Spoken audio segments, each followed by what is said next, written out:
سال اول حدود 3000 نفر را محبوس کرد. زندانیان از کوچکترین حقوق انسانی محروم بودند. در آن زمان ناجیان حقوق بشر همانند خرس در خواب بودند و همواره از حقوق زندانیان اغماض می‌کردند.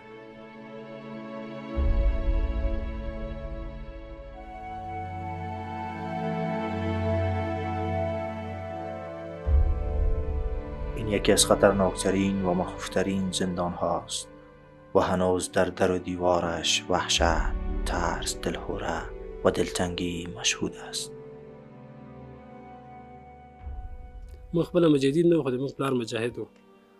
بس درسونه مو خلاص شول، موږ روانو خپل کور ته، لکه زموږ کور په نجراب کې و. هلته روان وو، کله چې نجراب ولسوالۍ ته ورسېدو، هلته د استخباراتو ملي امنیت لخوا موږ ونیول شو. چې کله ونیولو، پوښتنه یې وکړل لکه د کوم ولایت یاستئ، کوم ځای یاستئ. بس موږ یې راوستلو رسید د کاپیسا ته.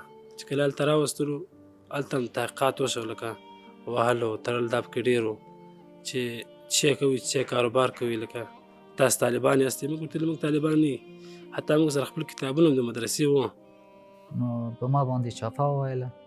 زه یوه کلي ته لاړلم. زه اصلا د میدان وردګ ولایت د سید آباد ولسوالۍ د جنجای د کلي اوسیدونکی یم.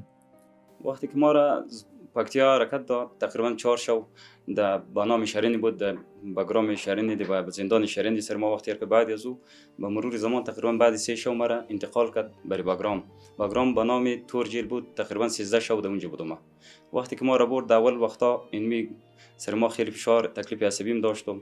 وقتی که ما را چتر در بگرام برد شو، اول کالای اینمی لباس خودی ما را کشید، لباسای سرخ سر ما پوشید.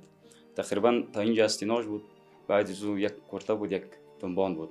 امریکایانو او د داخلي عسکرو خوا را روانه وه. په دې مابین کې موږ ودرولو، سوی درولو، بس سترګې راوتړلې، لاسونو پښې راوتړل. له موږ څخه بغیر نور خلک هم ول چې هغه